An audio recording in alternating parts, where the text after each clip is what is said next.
Bom, pessoal, então quer dizer, até o conteúdo visto, que a gente viu dos exercícios na semana passada, até a semana passada, né, que a gente falou sobre circuitos de primeira ordem, a gente viu que quando a gente tem um desses elementos presente no circuito, né, um elemento armazenador de energia apenas, um capacitor, um indutor, ou então um capacitor equivalente, um indutor equivalente, a gente tem aquela equação diferencial de primeira ordem, né, que vai aparecer no circuito, e aí o tipo de solução para a equação, né, as únicas funções que vão ser soluções daquela equação são essas exponenciais, né, com um decaimento, né, então, quer dizer, qualquer que seja o transiente que a gente cria um circuito de primeira ordem, a gente sempre vai ver uma grandeza sair de um valor e cair exponencialmente para outro, né, ou o contrário, né, sair de um valor e subir de acordo com a exponencial aí. Então, esse tipo de forma de onda aqui, né, são os únicos tipos de comportamento que podem acontecer nesses circuitos, né? De primeira ordem, que são circuitos simples, né, entre aspas. Então veja que isso é interessante porque, quer dizer, esse comportamento aqui, ele é um comportamento, de certa forma, quer dizer, é uma função bem comportada, né? Então você tem essa variação aqui, nada de extremamente complicado está acontecendo com nesse regime transitório, né? Então, ou seja, essa função tem um comportamento que ela começa a decair, chega no valor final, ou então ela sai do valor final e vai para o valor inicial e vai para o valor final subindo dessa maneira aqui, né? Então, uma curva suave, sem nenhuma mudança abrupta de valor, etc. Então, esse é o comportamento de circuito de primeira ordem, né? E aí veja que, quer dizer, para esses circuitos, a dinâmica, ela é ditada pela equação diferencial, ela é uma dinâmica bem simples, né? E se a gente pensar no que pode acontecer fisicamente, isso aqui também faz sentido, né? A dinâmica ser simples, porque você tem só, por exemplo, ou você tem um circuito que é desse tipo aqui, né? Um circuito com resistor e capacitor, ou você tem um circuito que tem um indutor, né? Um resistor, né? Ou é um circuito RL ou um circuito RC, né? Então, por exemplo, se você olha como é que é a resposta transiente, né, que depende da equação homogênea, que seria a equação que você obtém aqui por causa da resposta natural, né? Se você pensar na resposta natural desses dois circuitos, só existe um fenômeno físico que pode acontecer aqui, né?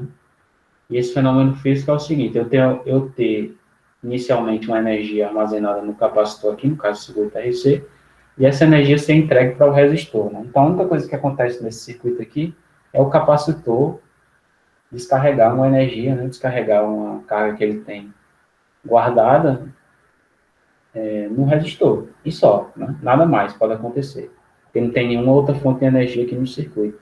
Então, é o único fenômeno físico possível que vai acontecer se você colocar um capacitor carregado, né, conectado a um resistor, é esse capacitor descarregar nesse resistor, e acabou, né? Para o indutor, a mesma coisa, né? Então, o único comportamento físico que pode acontecer aqui, né, é você ter uma energia armazenada no campo magnético e essa energia ser dissipada pelo resistor. E acabou, né? Então, por isso que essas soluções desses circuitos de primeira ordem são soluções relativamente simples, né? As equações diferenciais são simples. E o único fenômeno que, esse, que essas equações estão mostrando, né? As soluções mostram do comportamento do circuito, é esse, né? De você ter uma certa energia que vai ser dissipada aí pelo resistor, um certo intervalo de tempo, e o circuito vai chegar no regime estacionário, né? Bom, quando a gente tem agora mais de um elemento, no caso dois, né, quando a gente pular aqui de um elemento armazenador de energia para dois no circuito, e aqui a gente está falando aqui no caso circuitos RLC agora, né, e que aqui, né, você pode ter, no caso do circuito RLC em paralelo, né, você vai ter, além do capacitor, você tem um indutor junto, né, aí a situação vai mudar de figura, né, porque outros fenômenos físicos, né, vão ser possíveis, né, vão ser possíveis de acontecer nesse circuito, né? Então, se a gente imagina aqui agora, né, que você já tem, por exemplo, desprezando que a gente tem uma fonte aqui, né, imaginar que a gente tem uma resposta natural desse circuito, a gente tem algumas possibilidades, né, de fenômenos que podem acontecer. Então, por exemplo, tem uma energia, se tiver uma energia armazenada no campo magnético aqui, essa energia pode ser utilizada para sustentar uma corrente por esse resistor, né? Então, eu posso jogar a energia desse indutor para o resistor, né? Eu posso também jogar a energia do capacitor para o resistor, né? A energia que está armazenada aqui pode ir para o resistor. Mas esses dois elementos que acumulam energia, né? Eles podem também trocar energia entre si, né? Então, quer dizer, eu posso ter uma quantidade de energia que venha daqui do capacitor para o indutor e vice-versa, né? Ter uma energia que está armazenada aqui e passar a ser armazenada aqui, né? Como esses elementos aqui não consomem, não dissipam energia, né? Vamos dizer assim, né? A presença desses dois elementos aqui, né? No circuito, se esse fenômeno puder ocorrer, né? Se eu puder ter uma situação em que eu tenho essa troca de energia aqui, isso aqui vai levar para a gente, né, vamos dizer assim, oscilações, né? Então, quer dizer, vamos imaginar aqui, por exemplo, que eu tivesse um circuito em que você não tivesse, essa resistência aqui fosse um circuito aberto, né? Vamos imaginar aqui que eu simplesmente abro esse circuito, não tem essa resistência, não tem essa fonte, e tem só esse indutor e esse capacitor conectados juntos, né? E ele, bom, você tem uma certa tensão inicial, uma certa corrente inicial aqui nesse circuito, uma certa energia armazenada de início, né? Essa energia, né, vai ser dada por 1/2 de L vezes a corrente indutor ao quadrado, né, mais 1/2 de C vezes a tensão no capacitor ao quadrado, né? Como não tem nenhum elemento para consumir essa energia, né, eu tirei o resistor do circuito, então essa energia tem que ser constante, né? Porque não, se esse circuito partiu de um certo valor de energia, então e não tem nada que consuma, né, essa energia tem que ser sempre constante, né? Porém, né, o fato dessa energia ter que ser sempre constante, né, se a gente escrever a equação diferencial para esse circuito aqui, a gente vai ver que as soluções dessa equação diferencial vão ser funções senoidais, né? Significando que no, a corrente no indutor, né, ela vai ser uma função cossenoidal, vamos colocar aqui um termo qualquer, uma constante qualquer, vezes um cosseno, de uma dada frequência, e a tensão no capacitor também. Vai ser uma coisa similar, né? Vou botar aqui cosseno. Então, o que é que acontece, né? Essas soluções dessa equação aqui, né, para um circuito desse tipo aqui, indicam que vão ocorrer agora comportamentos oscilatórios, né? Um comportamento oscilatório é uma grandeza que está variando, por exemplo, alternadamente, oscilando, né? Então, as funções que oscilam são, para a gente, as mais importantes são as funções senoidais, né? E aí veja que, mesmo essas grandezas oscilando, né, a energia aqui armazenada tem que ser constante, né? Então, essas grandezas também têm que obedecer essa conservação da energia. Essa expressão aqui tem que ser sempre constante. Então, quer dizer, para isso aqui ser constante, essas funções puderem oscilar, né, isso só vai acontecer, né, se você tiver uma troca periódica aqui de energia do indutor para o capacitor para o indutor, e aí vice-versa, né? Então, imagina isso, essa corrente aqui se a corrente no indutor for zero, né, por exemplo, em algum instante, essa energia armazenada no indutor vai ser zero, e a energia total do circuito vai estar toda no capacitor. Quando essa tensão no capacitor passar pelo zero, né, quando isso aqui for zero, então a corrente, a energia vai estar toda no indutor, por exemplo, né? Então vai acontecer, né, situações em circuitos RLC em que esse fenômeno oscilatório vai aparecer, né? Para que esse fenômeno aleatório apareça, ele vai depender de algumas condições, né? Por exemplo, os valores de resistência, aí alguns parâmetros que a gente obtém aí dos circuitos RLC. Mas, de fato, né, esse comportamento oscilatório aqui, né, de troca de energia entre capacitor e indutor, é a novidade que vai aparecer nesses circuitos com relação aos circuitos de primeira ordem, né? Então, em algumas situações, a gente vai ver só respostas transientes, né, quando o circuito sai do regime de uma condição estacionária para outra condição estacionária, em que esse comportamento oscilatório vai aparecer. E aí, esse comportamento oscilatório agora, né, vai trazer novidade para a gente, né, no, em termos práticos também, né, porque imagine só, né, que agora você tem vamos dizer assim, você tem por exemplo, um valor de tensão no circuito que ele pode sair de um valor inicial para um valor final, mas ele vai sair não bonitinho como lá no circuito de primeira ordem, mas ele pode oscilar, né, e chegar nesse valor final que ele tem oscilando, né? Então, imagine que você tem algum equipamento na sua casa, né, que tem características indutivas e capacitivas, né, tipo um circuito RLC. Então, os elementos que estão ali, né, tem alguma característica capacitiva, alguma característica indutiva, e aí você está com esse equipamento desligado, né, e você vai ligar esse equipamento na tomada, né. Então, quando você ligá-lo, né, por conta da característica da carga que está ali, quer dizer, esse valor de tensão, né, para onde você está conectando o seu circuito, então o circuito tem que operar com um certo valor de tensão aqui.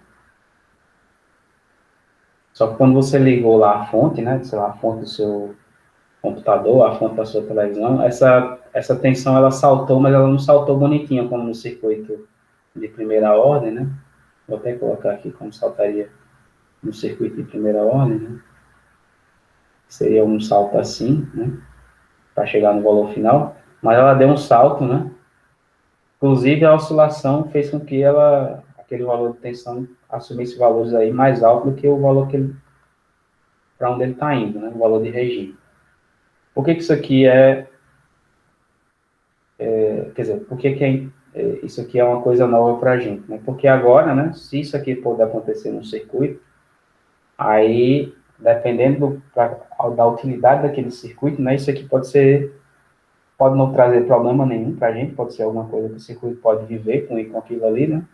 Ou pode ser um problema, né? Porque, por exemplo, se esse valor aqui, que essa tensão alcança nesse transiente é um valor muito alto, né? Ele pode ser que esse valor danifique, né, algum elemento do circuito, alguma parte do circuito, algum equipamento que está ali que ele não suporta esse valor de tensão, por exemplo, né? E aí é justamente aquela situação que a gente tinha falado já nas aulas anteriores, né, de, por exemplo, você ter alguma pessoa, alguma, assim, em alguma situação, né, que faltou energia ou teve algum problema na rede, o eletrodoméstico na sua casa queimou, né? Então, como é que o eletrodoméstico na sua casa queimou se quando você coloca ele na tomada, né, ele suporta a tensão que está ali, naquela tomada, né, ou a corrente que está passando por ali. Então, provavelmente, o que deve ter acontecido foi exatamente alguma coisa desse tipo, né?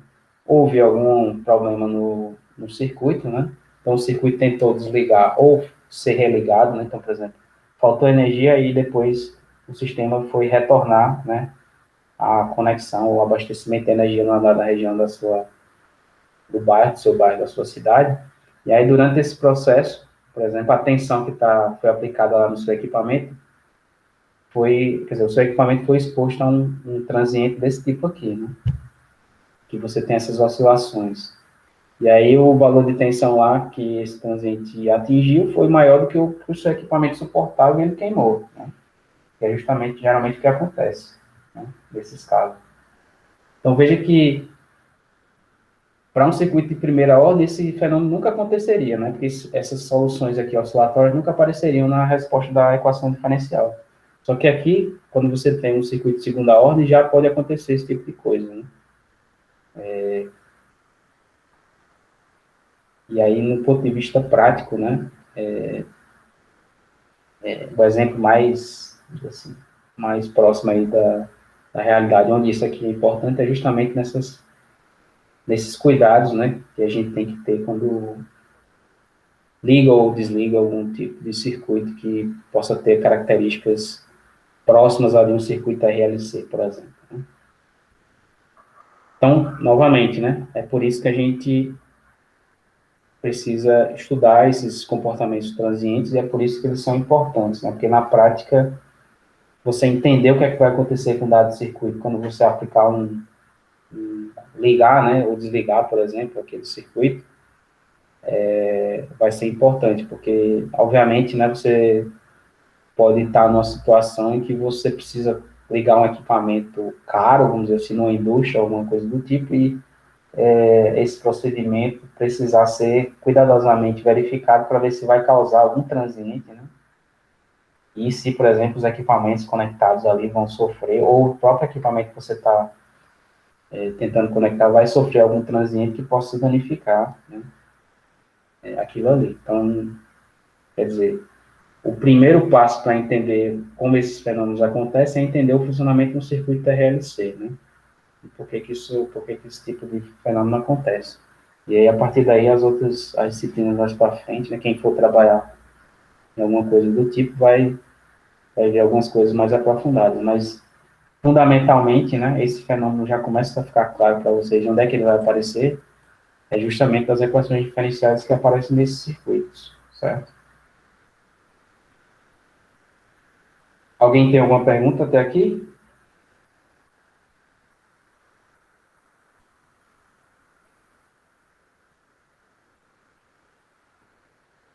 Bom, então, assim, nas aulas que vocês viram lá do circuito RLC, os casos são vistos separadamente, né? Então, primeiro vocês vão ver circuito RLC, resposta natural, depois tem circuito RLC paralelo, resposta natural, RLC em série, resposta natural, e aí depois vão ver os casos de resposta ao degrau, certo? Nessas aulas que a gente vai ver aqui, a gente vai ver o caso geral, né, de cada um desses circuitos. Então, a gente vai ver o caso geral do circuito RLC em paralelo e o caso geral do circuito RLC em série. Né? Na aula está mais separado só por questões didáticas, né, mas aqui a gente vai, talvez aí também por questões didáticas, né, pegar uma abordagem que engloba os dois casos simultaneamente. Né? E aí talvez para algumas pessoas fique mais fácil, vamos dizer assim. Bom, então, aqui a gente vai ver o caso geral primeiro do circuito RLC em paralelo. Na próxima aula, a gente tenta ver o do circuito RLC em série. Né?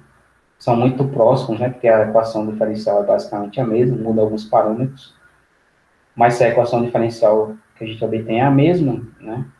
Os tipos de soluções que vão aparecer, né? As funções que vão ser solução dessa equação também vão ser as mesmas. Né? Então, aqui a gente vai utilizar muito dessa similaridade para fazer uns atalhos, né? Bom, então, primeiramente, né, a gente vai ver o caso aqui em paralelo, do circuito RLC em paralelo. Então, a gente tem aqui resistor, indutor e capacitor em paralelo, né? Nesse caso aqui, a gente está assumindo que a gente tem uma fonte de tensão, né, uma fonte corrente, desculpe, conectada aqui ao circuito. Mas pode ser também que você tenha essa configuração aqui, né? Que seria a configuração equivalente. Você pegar essa fonte de corrente, esse resistor, e transformar numa fonte de tensão com resistor em série, né? Essa situação aqui também seria, assim, equivalente a essa daqui. Então, no circuito RLC, desde que o capacitor esteja em paralelo com o indutor, né, aquele circuito pode ser considerado circuito RLC em paralelo, né? Então, novamente, se você não tiver essa configuração exata aqui, né, mas você tiver o circuito com esses dois elementos em paralelo, você pode sempre pegar o que tiver conectado aqui e transformar para um circuito equivalente de Norton ou um circuito equivalente de TV-NAND. E aí você, com esse passo de simplificação, você reduz a um circuito desse tipo aqui, ou um circuito desse tipo aqui, e aí você consegue resolver pela teoria que a gente vê aqui. Então, por isso, quando a gente estuda esse tipo de circuito, né, a gente estuda já o modelo circuito canônico, né, entre aspas, o circuito que a gente considera que, bom, se você não tem exatamente esse circuito para trabalhar, né, você vai simplificar de forma que você vai obter o circuito equivalente de TVNAR ou de NOR naquele circuito. E aí, aplicar essa análise, né? Bom, então no caso do circuito RLC em paralelo, né? Novamente, né? Todo tratamento que a gente parte do que a gente sabe das leis de Kirchhoff, né? Então, definido aqui as referências de tensão e de corrente, né, de sentido de corrente nesses ramos, a gente pega aqui, por exemplo, para o circuito paralelo, a gente pode pegar a lei de Kirchhoff das correntes, né, escolher um desses nós aqui, ou o nó superior ou o nó inferior, e aplicar, né. Então, se a gente, por exemplo, escolhe aqui o nó inferior, né, corrente chegando nesse nó, a gente tem a soma das três correntes, corrente saindo a corrente da fonte, né, e aí, né, lei de Kirchhoff das correntes, a gente tem isso aqui, tem que ser obedecida sempre. Bom, então a partir da lei de Kirchhoff das correntes, né, como é que eu obtenho, né, uma equação para solucionar esse circuito, né? Então eu vou ter que determinar uma dessas grandezas aí, né? Então o ideal no circuito que está em paralelo, né, é determinar a tensão, né? Então tem várias formas de você determinar a tensão. Você pode escrever, por exemplo, a equação diferencial da tensão para esse circuito. Vai ser uma equação de segunda ordem do mesmo tipo que vai aparecer para qualquer outra grandeza aqui, né?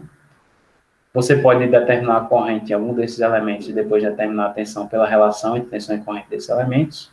Então, se eu determinei a corrente no capacitor ou no indutor, eu posso determinar a tensão aqui, qualquer um dos dois, né? E, enfim, tem diversas abordagens, né, para você fazer isso. O que a gente vai escolher aqui vai ser trabalhar com a corrente no indutor, né, porque aqui se a gente escolhe a corrente no indutor como sendo a grandeza que a gente vai observar, essa corrente ela vai nos dar uma equação diferencial não homogênea, né? Ou seja, cujo termo aqui, um EDO não homogêneo, né? Cujo você vai ter um termo aqui independente, diferente de zero, né, na equação. Então, como é que a gente vai fazer isso? Partindo da lei de Kirchhoff das correntes aqui, a gente pode escrever, né, em função da tensão, né, a corrente aqui no resistor e a corrente no capacitor. Então, veja que aqui escrevi a corrente em função da tensão no resistor e aqui no capacitor. E aí, agora eu vou escrever a tensão em função da corrente no indutor, né? Que a gente sabe que é uma relação bem simples, né? Então, a gente sabe que V vai ser igual a L dIL dt, né? E como V é a mesma para todos eles, né? Isso aqui vai poder ser substituído por dIL dt e o V daqui também vai ter que poder ser substituído por dIL dt, L dIL dt, né? Então, eu fico com agora esse termo aqui e esse termo aqui, e agora eu só tenho um IL na equação, né? Então, agora eu só preciso arranjar aqui os termos, né? Ajeitar bonitinho a minha equação diferencial, e aí eu tenho a equação diferencial da corrente no, no indutor desse circuito, né? Simplesmente essa equação diferencial aqui. Então, isso aqui é uma EDO, né, linear, né? Porque os termos aqui tem apenas a derivada da função, né? E a própria função que eu estou querendo determinar. E ela é não homogênea porque ela tem um termo aqui diferente de zero, né? Se aqui fosse igual a zero, seria homogêneo. Então, essa EDO aqui, né, a gente pode simplificar a forma dela se a gente fizer algumas substituições, né? Se a gente fizer essa substituição aqui, alfa 1 sobre 2RC e ômega zero, né, 1 sobre raiz de LC, essa EDO que a gente obteve a partir das leis de Kirchhoff, ela vai poder ser escrita dessa maneira aqui, né? Então, a grandeza que eu tenho, a derivada segunda dela, fator de 2 alfa aqui e um fator de ômega zero ao quadrado aqui, né? E aqui, né? Então, essa segunda equação, né, simplificada, é a forma, vai ser o formato de todas as equações. Então, essa forma aqui, né, tirando esse termo independente aqui, que pode existir ou não, dependendo se a equação vai ser homogênea ou não, mas aqui, né, todas as equações que você tentar obter desse circuito vão ter esse formato aqui, né? É uma coisa interessante. Então, as equações de corrente e de tensão desse circuito vão estar todas nesse formato aqui. Então, aqui a gente começou com a lei de Kirchhoff das correntes, mas a gente poderia ter começado com qualquer lei de Kirchhoff das tensões, etc. Para qualquer dessas grandezas aqui, né, nesse circuito, a gente obteria uma equação diferencial desse tipo. Né? Então, por isso que a gente, nessa análise de circuitos de segunda ordem, a gente foca, né, nas soluções desse tipo de equação. Né? Ou seja, a solução canônica, né, o conjunto de soluções canônicas para essa equação aí. Então, essa é a única equação que você tem que aprender a resolver, né, para trabalhar com o circuito RLC, né, entender o que é que acontece, como é que um circuito RLC se comporta. Essa é a equação de segunda ordem aqui. Para resolver essa equação de segunda ordem, a gente tem dois passos. Né? Primeiro, resolve, né, a equação homogênea, a versão homogênea dessa equação, ou seja, com esse termo aqui igual a zero. Então, para os casos no caso aqui da corrente, né, como a gente tem uma equação não homogênea, a gente vai ter que resolver a equação homogênea e depois achar a solução particular. Então, esse é o passo, são os passos que a gente tem que obedecer. Se a gente tiver uma resposta natural, né, ou seja, que aquela fonte não existe, esse S seja zero, então a gente só tem o trabalho de resolver a equação homogênea mesmo, né, a resposta particular vai ser nula, né, vamos dizer assim, a solução particular vai ser nula. Então, no caso geral, a gente vai tratar, simplesmente vai resolver a equação, essa equação aqui não homogênea, né, considerando que a gente tem a fonte, mas as soluções que a gente vai obter, se a gente fizer IS igual a zero, né, se a gente fizer IS igual a zero, a gente obtém as soluções da equação homogênea, que seria a resposta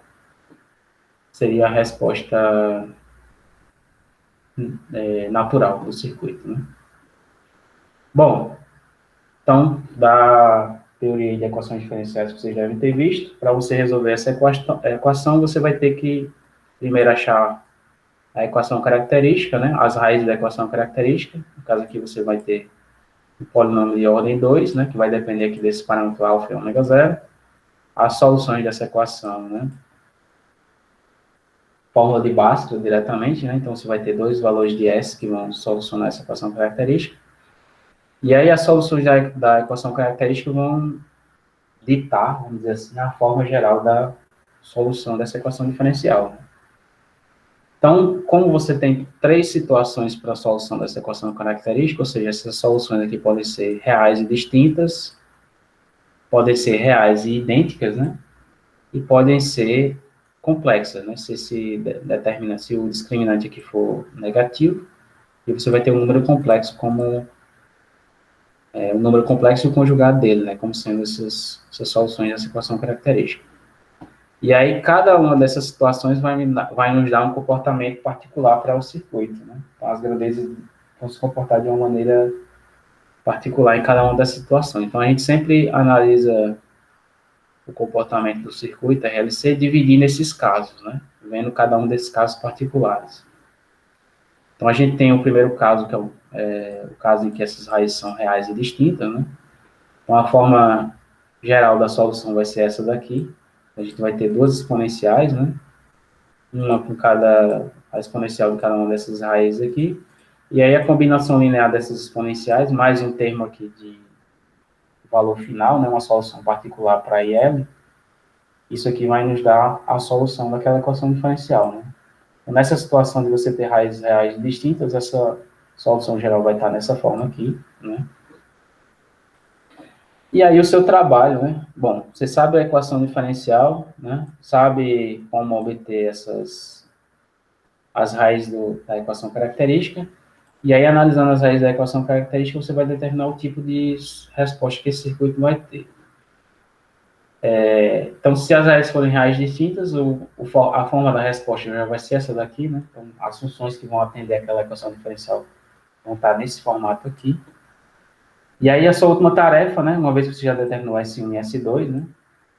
Você vai ser determinar essas constantes aqui e o valor final da grandeza aqui, né? No caso da resposta ao degrau. Essas constantes aqui, né, elas vão, e esse valor final aqui, elas vão estar relacionadas às condições iniciais que você tem no circuito, né? Então, aqui, na verdade, é um problema de valor inicial. Então, você tem uma condição aqui, como a gente está falando aqui de corrente no indutor, né, nesse primeiro caso, você tem uma condição inicial para a corrente, e você tem uma condição inicial para a derivada da corrente, né? Essas duas condições aqui, elas vão sair da análise do circuito. Tá? Então, você vai ter que ir lá no circuito e analisar qual é a condição inicial, para o valor da grandeza que você está querendo determinar, né? Ou seja, nesse caso aqui, qual é a condição inicial para a corrente no indutor? Isso quer dizer, essa informação você vai obter analisando o circuito, né? A mesma coisa para a derivada, né? Dessa grandeza que você está tentando obter, mas quando você chegar na derivada, você vai ver que, por exemplo, se eu estou procurando aqui a condição inicial, as condições iniciais aqui para a corrente do indutor, né, da corrente e da derivada dela, a corrente vai ser a corrente que eu vou analisar no circuito, que eu vou encontrar, a corrente inicial que eu vou encontrar no indutor. A derivada da corrente, ela vai, na verdade, sair pela condição inicial do outro elemento, né? Então, quando eu tiver aqui a derivada do indutor, precisar determinar a condição inicial da derivada, eu vou ter que buscar, na verdade, no circuito, a condição inicial no capacitor, né? Porque essas duas vão estar relacionadas. Então, veja que eu determino isso aqui, né? Tenho que determinar isso aqui para ter as minhas duas condições para poder escrever isso aqui. Só que esse daqui eu vou obter observando o que acontece no capacitor, no instante inicial, certo?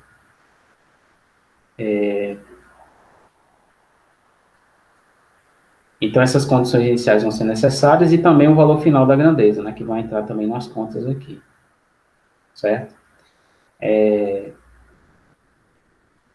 Então, quer dizer, isso aqui vem do circuito, isso aqui vai vir do circuito, da análise que você vai fazer no circuito, isso aqui vai vir da análise que você fez no circuito.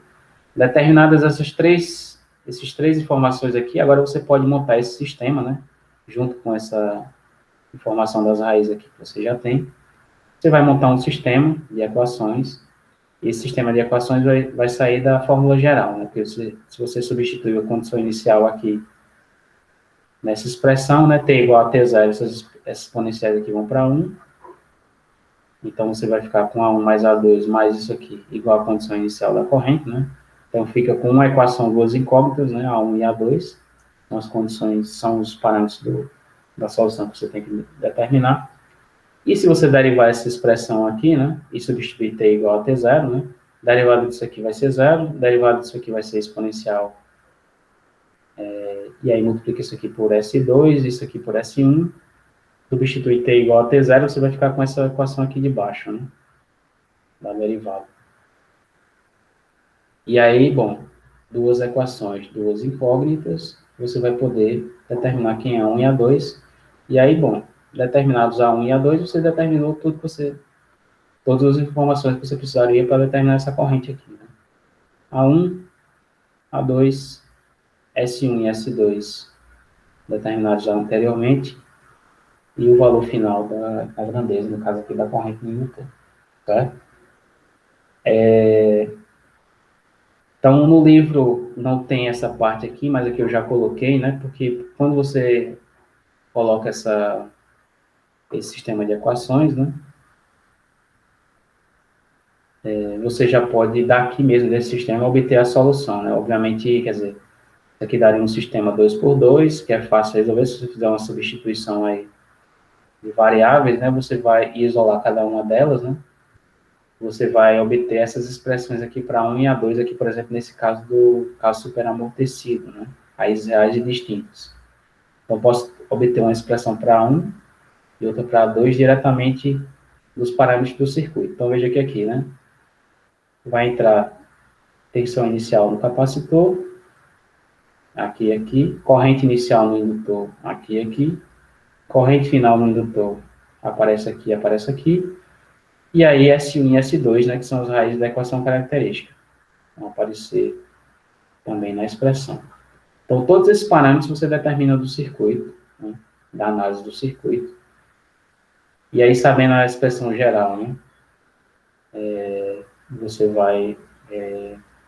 você tem dois caminhos, né? Ou você resolve esse sistema aqui, né, que sai diretamente daqui, ou então você já pega direto aqui por essas expressões, os valores de A1 e A2, e aí está resolvido, né? Quer dizer, você tem resolveu o problema de valor inicial que você tem em mãos.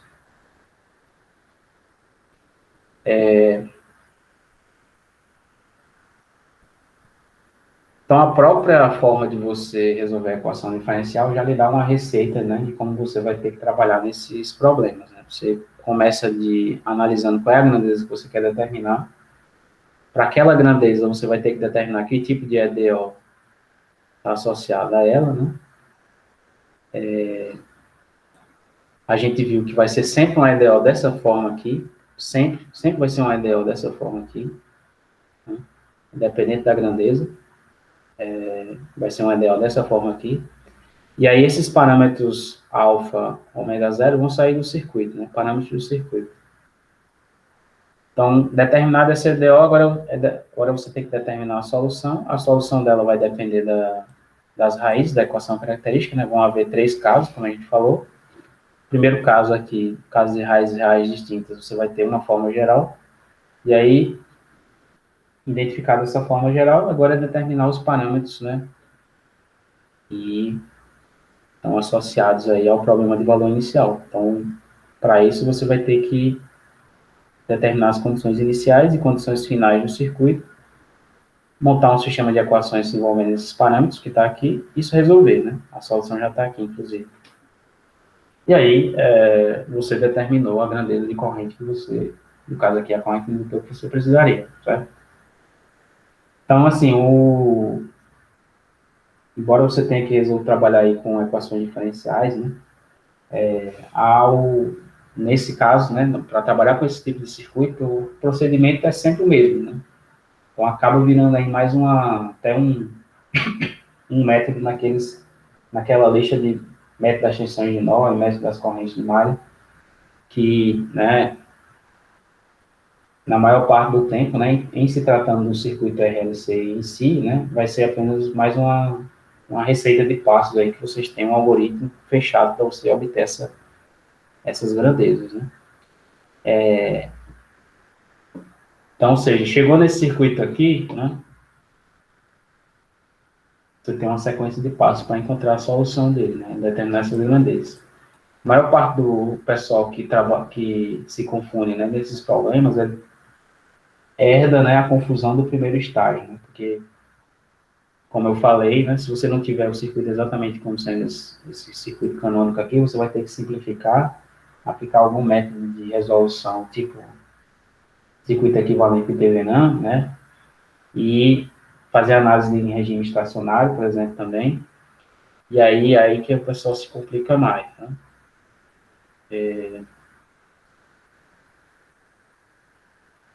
Alguma pergunta até aqui, pessoal?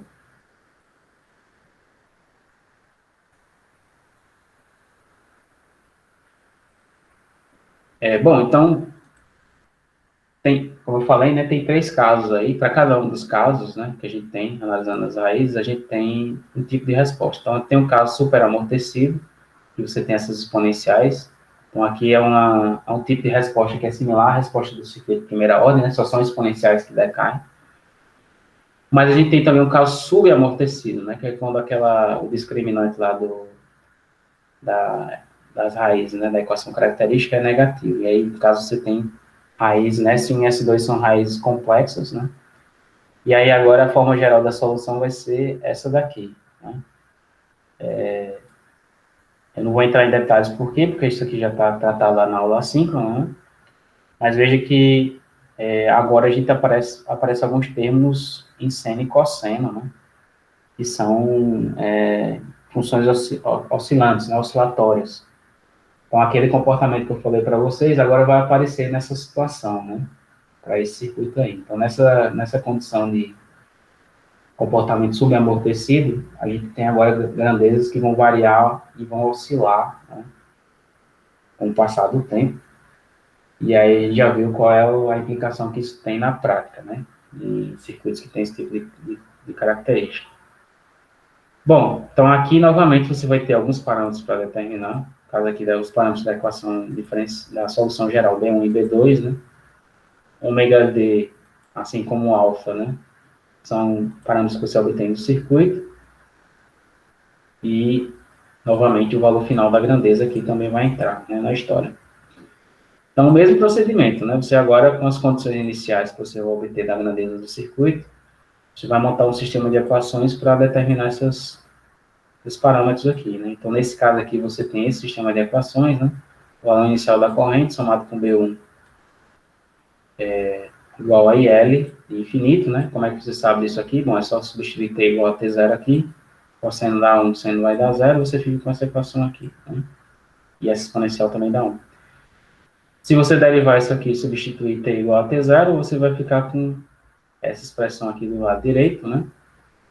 E, obviamente, novamente, né? Quando a gente fala de determinar o valor da grandeza, da derivada de uma certa grandeza, isso aqui indiretamente está dizendo para você olhar para a condição inicial do outro elemento, né? Então, condição inicial da derivada do indutor, da corrente do indutor, vai ser dada, né, pela condição inicial de tensão sobre o capacitor. Duas equações, duas incógnitas, a gente pode solucionar esse sistema, e a solução já está aqui, né? Então, a solução para B1 e B2 já está explícita aqui, escrita aqui. E ela vai depender novamente, né? Parâmetros do circuito, condições iniciais de tensão em corrente, né? Tensão no capacitor e corrente no indutor, e o valor final aqui da corrente que eu tenho no meu circuito, né? Veja que isso aqui vai valer tanto para resposta natural como para resposta ao degrau, né? A única diferença para a resposta natural é que L de infinito é zero, né? Na resposta natural. O valor da grandeza sempre vai para zero. Então, isso aqui, né, essa expressão aqui, é uma expressão geral, né? Tanto vale para a resposta natural como para a resposta ao degrau. A única diferença é que na resposta natural, esses dois termos aqui vai para zero, isso aqui vai para zero, etc. Né? Bom, então esse é o segundo caso, né? E esse é o caso onde aparece esse comportamento oscilatório se manifesta. E a gente tem também o caso em que essas raízes são idênticas, né? Reais e idênticas, que é o caso criticamente amortecido. Né? Então, em termos de característica de comportamento, ele vai ter o mesmo um comportamento similar ao caso superamortecido, né? Ou seja, você tem essas exponenciais que decrescem, né, na solução transiente. Mas a única coisa que muda aqui na prática para a gente, né, que agora a solução geral vai ter uma forma diferente, né? A gente vai ter que exprimir isso aqui dessa maneira aqui, e aí a gente tem esses coeficientes D1 e D2, né? No caso do coeficiente D2 vai aparecer mais um termo aqui em T, né, que vai multiplicar. Mas fora a diferença na forma da solução geral, o procedimento novamente é o mesmo, né? Montar esse sistema de equações aqui, que depende das condições iniciais, determinar essas constantes D1 e D2, a solução inclusive já está aqui, né? E solucionado isso aqui, achei a minha corrente, certo? Então, independente do caso que você cair, o procedimento é sempre o mesmo. A única coisa que muda é a expressão geral para a solução geral, certo? A expressão da solução geral. Ok? Alguma dúvida aí, tá aí, pessoal? Por enquanto não, professor. Bom, então vou deixar esse circuito aí para a gente trabalhar. Então, vamos dar aí uns 5 minutinhos, né? 11h18 a gente volta, né? E a gente resolve, né, um circuito. Aí vamos usar algumas coisas. Vamos resolver ele, assim, na mão, né? Fazendo esse procedimento que a gente viu, para a gente ver um exemplo mais concreto, né, disso aí. E aí depois a gente tenta utilizar aí o Jupyter para ver como é que a gente pode utilizar o pacote aí do SymPy para facilitar também a vida quando a gente trabalhando com esses problemas de circuito RLC, né? Circuito de segunda ordem. Então vamos ver isso aí quando a gente voltar. Então 11h18 a gente volta e continua.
Bom, pessoal, vamos lá resolver esse problema aí para ver como é que a gente pode aplicar essa metodologia que a gente brevemente viu, revisão.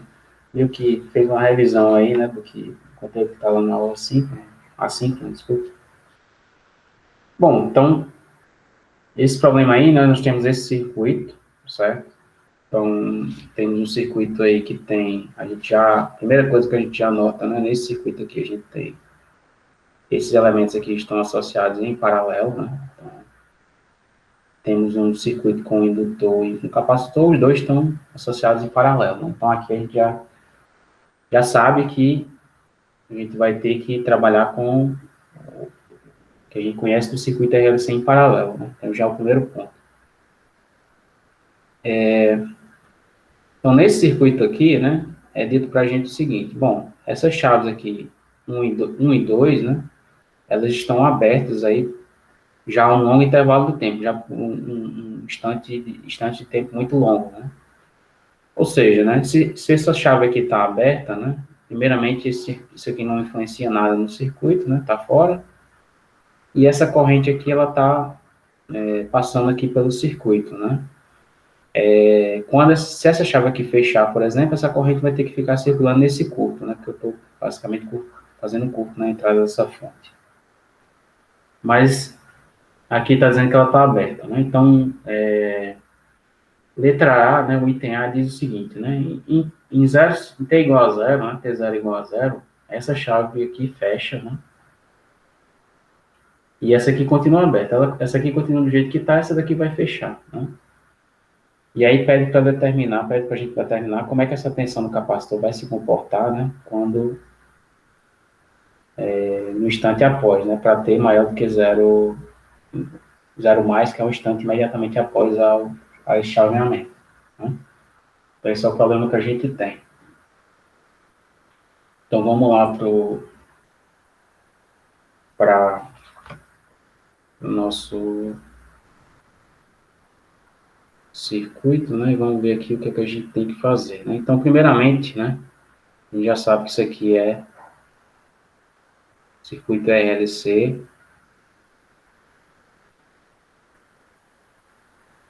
em paralelo, né? Que aqui tem os elementos indutor e o capacitor estão conectados em paralelo. E aqui vai acontecer um chaveamento, né? Desse circuito.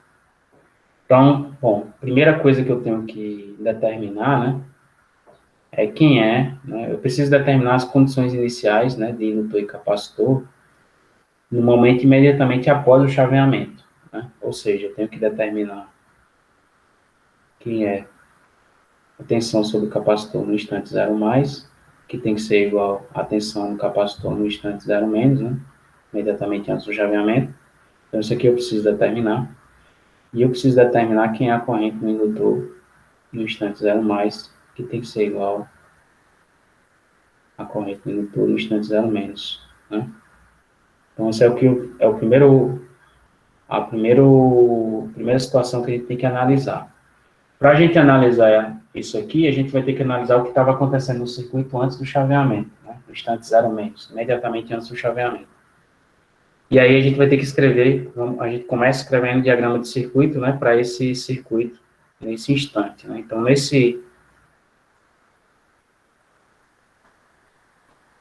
imediatamente antes do chaveamento, né, a gente tinha a seguinte situação, né? A gente tinha essa fonte,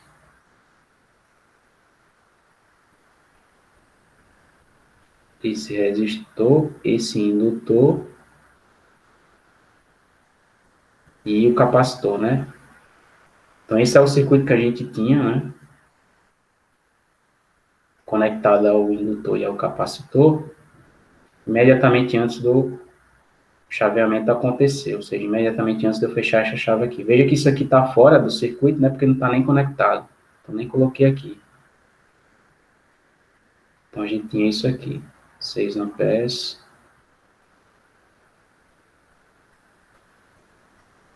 Bom, uma coisa que a gente sabia, né? Quer dizer, o que a gente tem que saber aqui, né? É qual é a corrente que passa por aqui e qual é a tensão aplicada nos terminais aqui desse capacitor. Bom, foi dado para a gente, né? Foi indicado para a gente que esse circuito está em regime estacionário, né? Antes do chaveamento, esse circuito está em regime estacionário. O que é que a gente sabe do regime estacionário? Que a gente pode utilizar para analisar e determinar essas grandezas aí. Qual é a informação que a gente sabe do regime estacionário?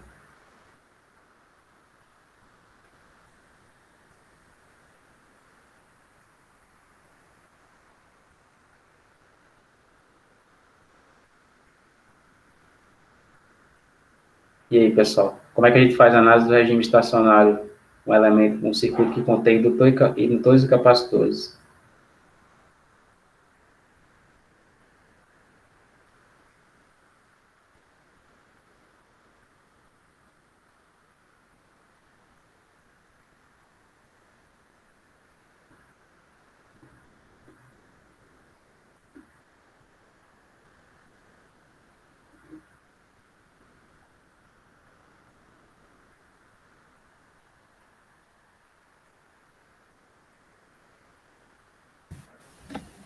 Professor, Pode não.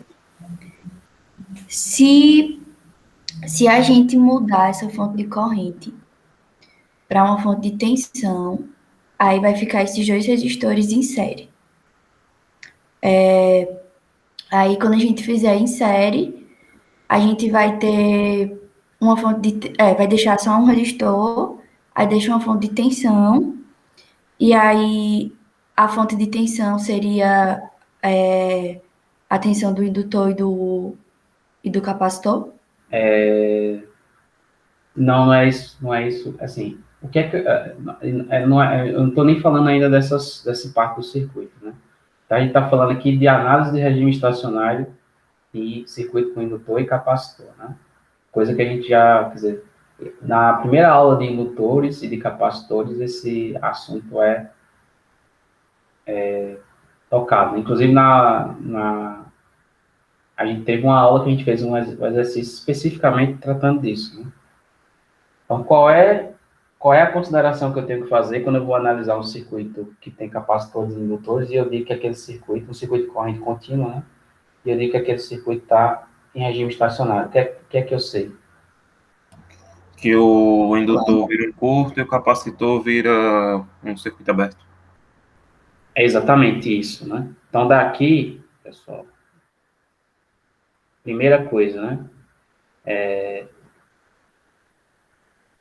Sem nem falar aqui sobre o que está acontecendo nesse circuito, se o circuito está em regime estacionário, né? É porque eu posso fazer o seguinte, né?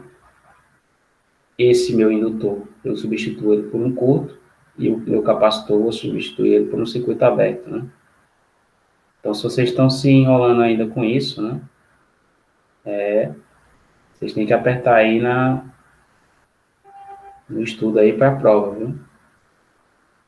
Então, aqui a gente tem 6 amperes, né? Uma fonte de 6 amperes, e aqui a gente continua, a gente fez a substituição aqui, né? Então, aqui a gente tem a corrente que está passando inicialmente aqui, a tensão que está aplicada sobre o capacitor.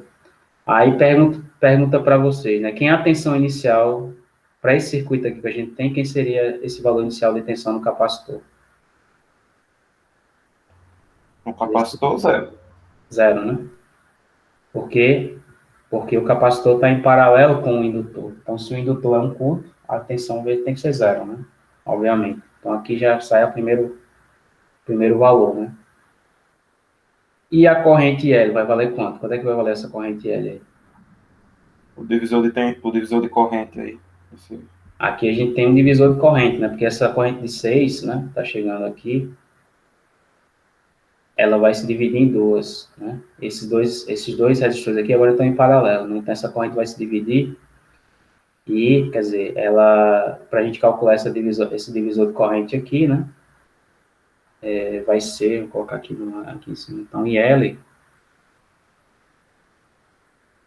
no caso de um divisor com duas correntes, né? Quer dizer, com dois ramos só, essa corrente aí, ZL de 0 menos, vai ser a corrente que está chegando nesse divisor, que é 6, né? A resistência que está do outro lado, né? Que é 3, dividido pela soma das resistências dos dois ramos, né? Então, a resistência que está no ramo da outra corrente é essa resistência de 3, é a que eu coloco aqui no numerador. Então, isso aqui me dá o quê? 6 vezes 3, 18, né? Dividido por 9 vai dar 2, né? Então, 2,0 ampere. Então, aqui já determinei, né? Então, a condição inicial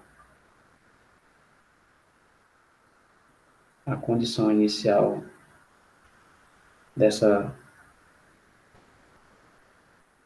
IL de 0 mais, né? Que tem que ser igual a IL de 0 menos, isso aqui vai ter que ser igual a 2,0 ampere.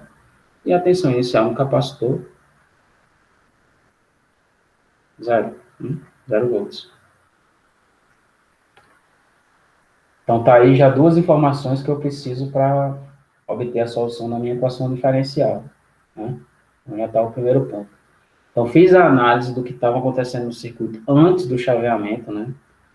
E ainda considerando que na questão estava claro, né, explícito que esse circuito estava em regime estacionário antes do chaveamento.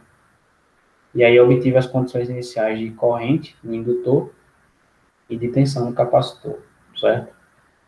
Então, esse é o primeiro ponto. Agora eu vou ter que analisar, né?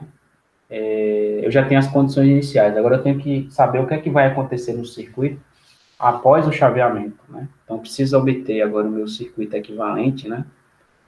Para esse circuito RLC, depois que eu fechar essa chave aqui, né? Porque agora, em T igual a 0, o que vai acontecer é que essa chave vai fechar, né? Então, eu fico com um circuito meio feio aqui, né? Que eu vou ficar com essa fonte, esse resistor, isso aqui, né? Mais isso aqui, tudo conectado a isso aqui. E aí o problema é, bom, eu tenho muita coisa aqui e eu sei resolver um circuito RLC, mas esse circuito aqui está muito complicado. Então, eu vou ter que pegar esse circuito aqui e dar um jeito de simplificá-lo, né?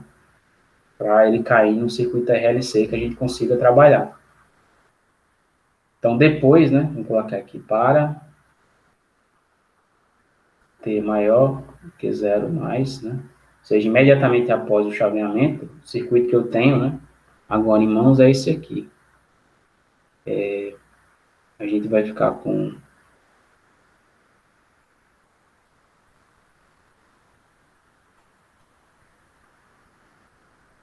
essa fontezinha, aqui continua esse resistor, né? Aqui temos o indutor, aqui temos o capacitor, e aí agora vai ficar conectado aqui mais dois elementos, né? Um resistor aqui e uma fonte. Então, esse aqui é o circuito que a gente tem, né? Para T maior do que 0 mais, né? Imediatamente após o chaveamento, né? Daí para frente, o circuito que a gente tem é esse aqui. Então, esse comportamento desse circuito aqui é que eu tenho que determinar agora, né? Resolver. Então, é um circuito RLC em paralelo, né? Só que aqui eu ainda tenho um circuito muito complicado. Eu vou ter que simplificar esse circuito aqui para obter um daqueles circuitos canônicos lá que a gente viu, né? Então, a primeira coisa que eu vou fazer, né? Eu vou colocar tudo, encontrar o circuito equivalente, né, do ponto de vista desses elementos aqui, do indutor e do capacitor. Vou fazer isso via transformação de fonte, né? Então, eu posso pegar essa fonte aqui, né, de 6, em paralelo com essa de 3, né? 6 vezes 3 vai dar 18, né? 18 volts. Então, eu vou ficar com 18 volts em série com 3, né? Aí eu vou ficar com 3 em série com 6, vai dar 9, né? Então, no final das contas, eu ainda posso escrever o seguinte, né? Eu posso escrever o seguinte. 18 dividido por 9 vai dar 2. Né? Então, esse circuito todo aqui, né? Quando eu fizer essas transformações de fonte, vai ficar assim. 9 Aqui vai ficar 2. Eu não vou fazer aqui porque, bom, vocês podem fazer em casa para ver, né? Mas é isso. Pega esses dois elementos, faz uma transformação de fonte, depois faz a resistência equivalente e depois volta, né, faz uma outra transformação de fonte de tensão para fonte de corrente, e você vai ver que vai dar isso aqui. Então, aqui a gente já diminuiu um elemento no circuito. E desse lado aqui, né, do lado direito, a gente vai fazer também uma transformação de fonte. Então, a gente vai ficar com uma resistência de 2 ohms e aqui uma fonte, né, apontando para baixo, de 6, né, 12 dividido por 2 vai dar 6. Então, 6 amperes aqui, apontando para baixo. Então, agora a gente simplificou mais o circuito. Bom, e agora a gente pode chegar no circuito RLC completo, né, completinho. Se a gente pegar essa resistência aqui e fazer o paralelo com essa, o 9 em paralelo com 2 vai dar a minha resistência equivalente, né? E eu vou fazer o equivalente dessas fontes, né? Então, aqui eu tenho uma fonte de 2 amperes saindo de baixo para cima e uma fonte de 6 saindo de cima para baixo. Então, isso aqui é equivalente a uma fonte de 4 amperes, né? Saindo de cima para baixo, certo? Então, esse circuito, no final das contas, né? A gente vai poder simplificá-lo para o seguinte circuito. Uma fonte apontando para baixo, uma resistência equivalente, que vai ser a resistência aí de 9,2. Façam aí o cálculo dessa resistência. Aqui a gente vai ter a nossa indutância, né? E aqui a gente vai ter a nossa capacitância. Então, aqui a gente vai ficar com 4. Quanto é que dá o valor dessa resistência equivalente aí? Isso aqui vai ser 6 mH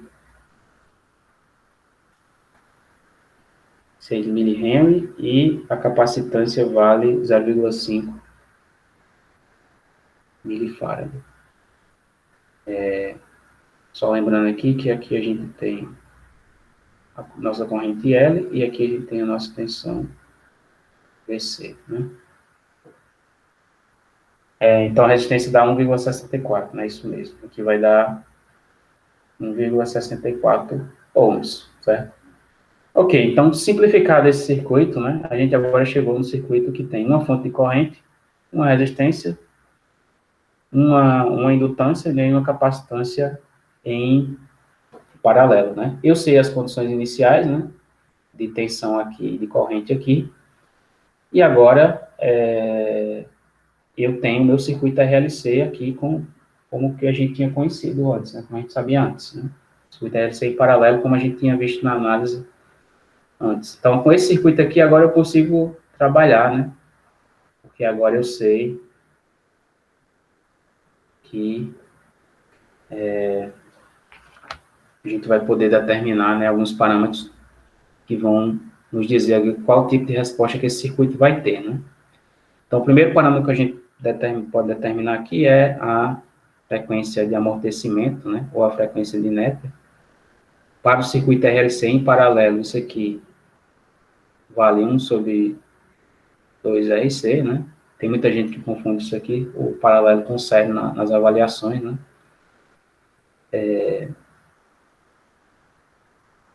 Então, bom, para esse circuito aqui, né, essa frequência alfa, a gente já sabe, vai ser 1 sobre 2 vezes 1,64 vezes capacitância, que é 0,5 vezes 10 a menos 3, né? Quanto é que dá esse valor de alfa?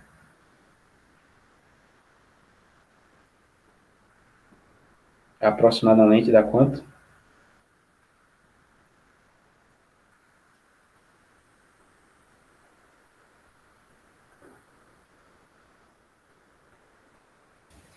Aqui deu 609,75.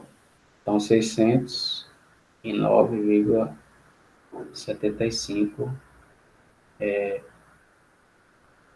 radianes por segundo, né? Então, alfa a gente já determinou. Primeiro passo aqui para saber qual vai ser a resposta, o tipo de resposta desse circuito. O outro parâmetro que a gente tem que determinar é a frequência de ressonância, né? Ômega zero. Então, ômega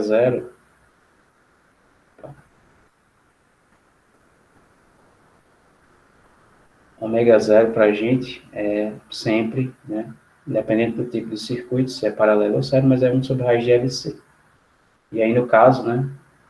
Vai ficar 1 sobre L é 6, 10 a menos 3, vezes meio, né? Vezes 10 a menos 3. Quanto é que dá isso aí?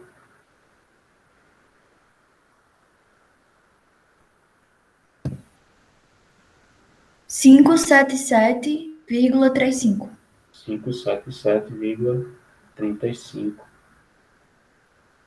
radianos por segundo. Bom, aí determinados alfa e ômega zero, né? Aí aqui a gente já pode ver em que caso a gente vai cair, né? Que tipo de resposta esse circuito vai exibir. Qual vai ser o tipo de resposta para esse circuito aí, pessoal? Nessa situação. Que o alfa, no caso aí, alfa é maior do que o ômega zero.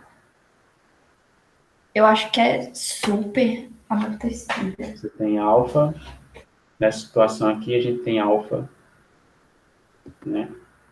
Maior do que ômega zero, né? Ou seja, alfa ao quadrado também é maior do que ômega zero ao quadrado, né? E aí, nesse caso aqui, você tem raízes reais e distintas, né? Que é o caso superamortecido, né? É o caso superamortecido, certo? Bom, então, feita essa análise do circuito, a gente já sabe qual vai ser o caso em que é o tipo de resposta que esse circuito vai exibir, né? Vai ser uma resposta superamortecida. Para essa resposta superamortecida, a gente já conhece a forma geral da expressão, né? A forma geral da expressão é a seguinte, né? Por causa da corrente do indutor, IL de T vai ser isso aqui, né? A1 exponencial de S1T mais A2 exponencial de S2T, né? Mais valor IL infinito, né? Então, essa é a forma geral da expressão que a gente tem. Bom, agora a gente precisa determinar os parâmetros dessa forma geral, mas, primeiramente, nesse parâmetro S1 e o parâmetro S2, a gente já determina porque tem uma expressão direta para isso, né? Então, isso aqui seria menos alfa, né? Mais a raiz quadrada de alfa ao quadrado menos ômega zero ao quadrado. Então, esse aqui seria o meu S1 e o S2 menos alfa menos raiz quadrada disso aqui, né? Então, isso aqui eu já sei calcular. Isso aqui, para mim, né? Esse S1 aí vai dar... Deixa eu ver o que eu tenho aqui calculado. S1 aí, no caso, vai dar menos 413,61 radian por segundo. E aqui o S2, né? Fazendo os cálculos aí, vocês vão ver, vai dar menos 805,91 radian por segundo, né? Então, aqui a gente já tem S1 e S2, né, determinados, né, que a gente conhece aqui das expressões, né, as raízes da equação característica. Então, vai determinar A1, A2 e L de infinito, né? Nesse circuito aí, né, nesse circuito que sobrou aqui para a gente, né, quando o circuito for para chegar no regime estacionário, né, quem vai ser IL de infinito?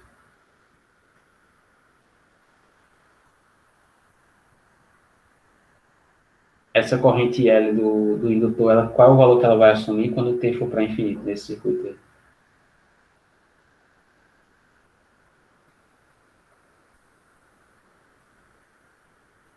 qual o valor que L vai assumir, né, na medida que o tempo, né, que esse transiente passar e o circuito chegar no novo regime estacionário.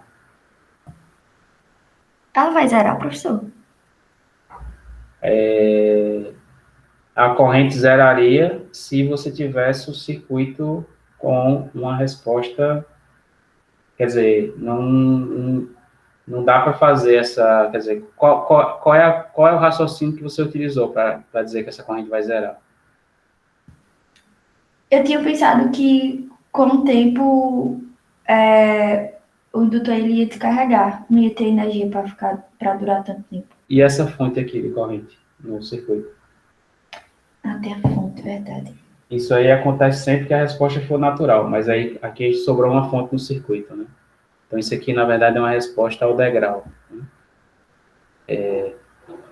Então, qual é o procedimento aqui? Novamente, é o procedimento de análise de regime estacionário. Né? No regime estacionário, o indutor vai se comportar como um curto, o capacitor como aberto. Né? Se o indutor vai se comportar como um curto, né? E esses elementos estão todos em paralelo, né? Então, a tensão, né, aplicada aqui em cada um desses elementos vai ser nula. Né? Então, não tem tensão aqui. E essa corrente aqui, né, ela vai tender, né, a passar toda pelo curto, certo?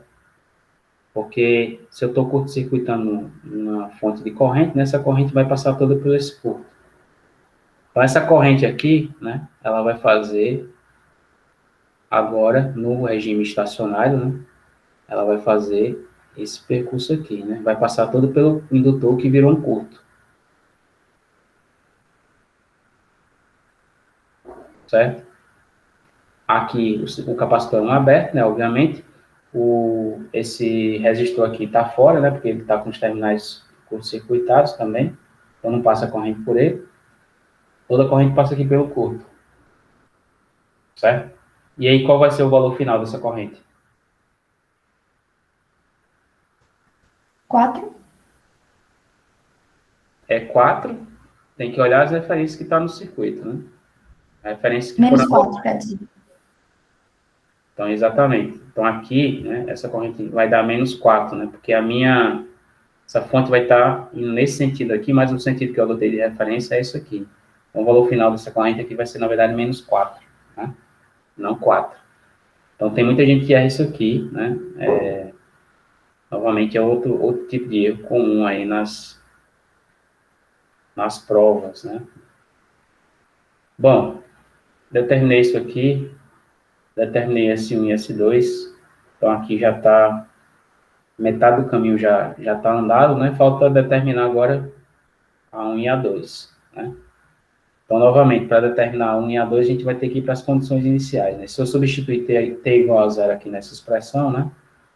T igual a zero mais, eu vou ficar com a corrente inicial igual a 1 mais A2 mais o valor dela, né? Então, isso aqui vai me dar uma equação, duas incógnitas. Depois, se eu derivar essa corrente aqui, substituir t igual a zero, né? E utilizar o fato de que, né, a tensão sobre o indutor é a mesma tensão sobre o capacitor, ou seja, se eu utilizar o fato que VC de zero mais tem que ser igual a L DIL dt em zero mais, né? Que é a condição que eu preciso, então eu preciso determinar isso aqui, mas eu vou determinar a partir disso aqui. Então, resolvendo o sistema, né? Vou até colocar aqui rapidinho para a gente perder muito tempo, né? A solução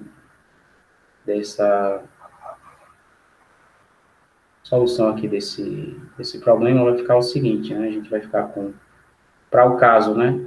O caso superamortecido, a gente tem A1 vai ser dado por 1 sobre L, VC de zero mais, né? Menos S2 e L de zero mais, menos IL infinito. Isso aqui tudo dividido por S1 menos S2. Então, isso aqui vai me dar o valor de A1. E no caso, se você colocar os valores que a gente obteve aqui, né? E tudo isso aqui a gente já calculou, né? Então, a 1 aqui vai dar 12,33 ampere, né? E a 2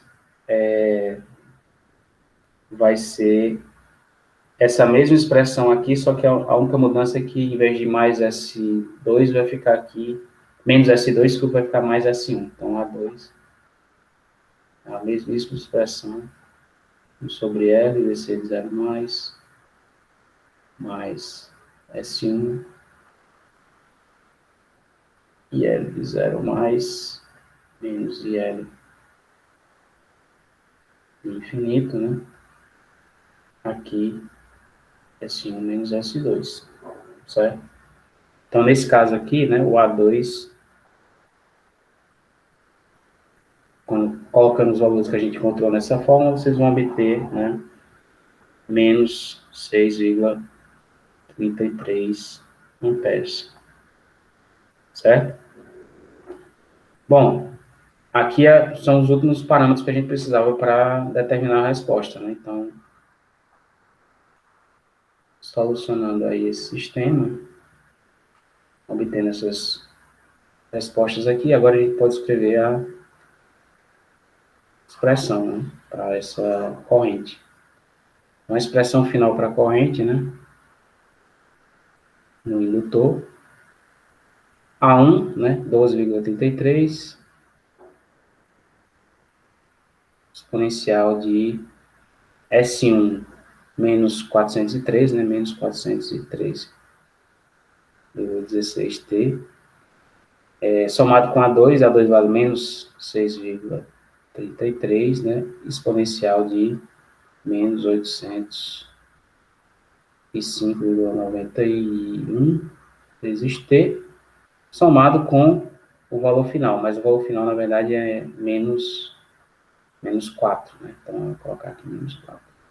Menos 4 ampere. Isso aqui é a corrente no indutor para T maior ou igual a 0 mais, né? Então, tá aí a solução do nosso problema, né? Do circuito.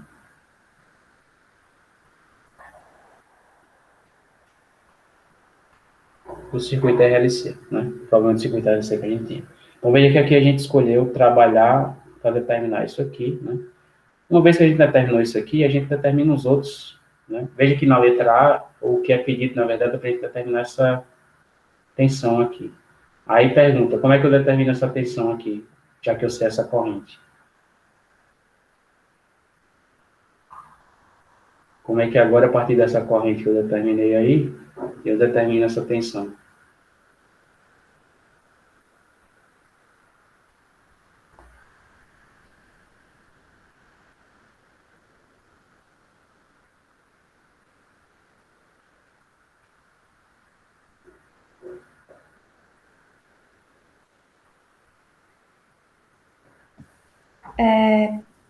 A tensão do capacitor, aí usa aquela fórmula, 1 sobre C, integral da corrente, mais V de T0. Tá bom, mas eu não sei a corrente no capacitor, né? Eu sei a corrente que está passando pelo indutor. Então, eu tenho que determinar a tensão do capacitor, não sabendo, eu não sei, isso aqui eu não sei, né? Quem é IC de T, eu não tenho ideia de quem é. Eu sei quem é IL, né? Então, eu tenho que determinar isso aqui, não a partir de IC, mas a partir de que eu sei aqui, que eu determinei aqui, né? IL. Como é que eu posso fazer isso? Então, a gente acha VL. Exato, né? Aqui eu simplesmente uso o fato de que os elementos estão em paralelo, né? Então, se os elementos estão em paralelo, VL de T tem que ser claramente igual a VC de T, né? E VL de T eu consigo determinar, porque VL eu sei que é L vezes DL de T dt, né? Então, eu tenho que pegar essa expressão aqui, aplicar a derivada, multiplicar pela indutância, E aí o que eu obter vai ser a tensão sobre o indutor, que tem que ser igual à tensão sobre o capacitor, né? E aí eu resolvi o meu problema. Então, se vocês fizerem isso aí em casa, né, vocês vão ver que VC de T vai dar isso aqui, né? Menos 30, 60 menos 413, 61T, mais 30 vezes 60, exponencial de menos 805, 91T volts, né? Então, veja que, fazendo essa derivada, né, e multiplicando por L, eu obtenho VL, que tem que ser igual a VC. Veja que essas expressões que a gente obteve, né, elas têm que estar corretas do ponto de vista das condições iniciais, né? Então, nas condições iniciais, essas expressões têm que ser válidas, né? Se elas não forem válidas nas condições iniciais, então tem algum erro. Então, veja que se aqui eu só substituir t igual a zero nessa expressão, né, eu vou ficar com menos 30,6 somado com 30,6, que dá zero, né? Ou seja, aqui, por essa expressão aqui, eu tenho que VC de zero mais tem que ser igual a zero, né? Porque se substituir zero aqui dá zero. E isso aqui é exatamente a condição que a gente tinha inicial para o capacitor, né? A tensão inicial era zero, né? Nessa expressão de IL, né? Substituindo zero ali, né? Nessa expressão, eu vou ficar com 12,33, né? Menos 6,33, né? Ajustes exponenciais vão valer 1, menos 4, né? Se você fizer isso aqui, aqui a gente tem menos 6,33, menos 4 dá menos 10,33, mais 12, isso aqui vai dar 2,0 ampere, né? Que é justamente a condição inicial que a gente tinha para a corrente no indutor, né? Ou seja, né, depois que a gente determina essa expressão, né, da resposta transiente do circuito, né, o que vai acontecer é que se a gente substituir o valor de T0, né, que aqui no caso é zero, né, mas poderia ser um valor diferente de zero, no caso de uma resposta com... No caso de uma situação de comutação sequencial, por exemplo, né, mas veja que substituindo aqui o valor de T0, a gente tem que obter as condições iniciais que a gente tinha antes. Se a gente não obtiver as mesmas condições, é porque teve algum erro no meio do caminho.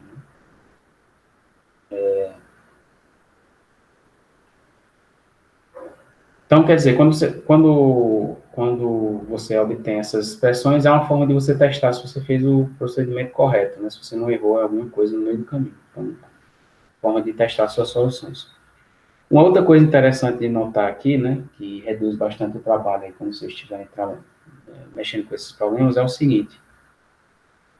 Às vezes é possível determinar uma grandeza, né, fazendo derivadas, né, como foi aqui. Então, veja que aqui a gente obteve a tensão no capacitor aplicando uma derivada aqui, né? Então, aplicando a derivada de uma função que a gente já tinha. Mas eu poderia fazer diferente, né? Aqui eu poderia, por exemplo, tentar achar as correntes aqui, né? E depois achar a corrente no capacitor e tentar integrar a corrente no capacitor, né? É uma forma que eu poderia tentar abordar esse problema. Só que vocês devem saber, né? Vocês sabem que integrar geralmente é mais difícil do que diferenciar, né? Calcular uma derivada geralmente é mais fácil do que calcular uma integral. E aí, né? O que é aconselhável para vocês, né? Quando vocês caírem numa situação dessa aqui, né? Sempre tentarem analisar o problema de forma que a grandeza que vocês tenham que determinar. Se você caiu, né? No integral para determinar aquela grandeza, provavelmente tem uma expressão mais simples que você vai obter do circuito que vai determinar a mesma grandeza apenas com a derivada, certo? Então, se você toma cuidado na análise, né, geralmente você resolve os problemas só utilizando derivada, né, e apenas em alguns casos, né, que você vai precisar usar uma integral.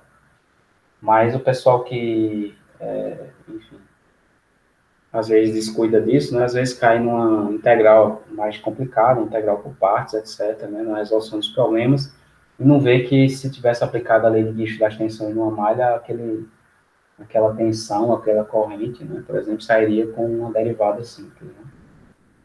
Então, tem muito tipo de erro que acontece nas provas por conta disso, né? Você chega com uma expressão relativamente um pouco complicada para integrar, mas para você calcular uma derivada é mais simples. Então, ao invés de você tentar, né, colocar o seu problema numa forma que você só precisa calcular uma derivada, você tenta resolver a integral e aí se enrola, né?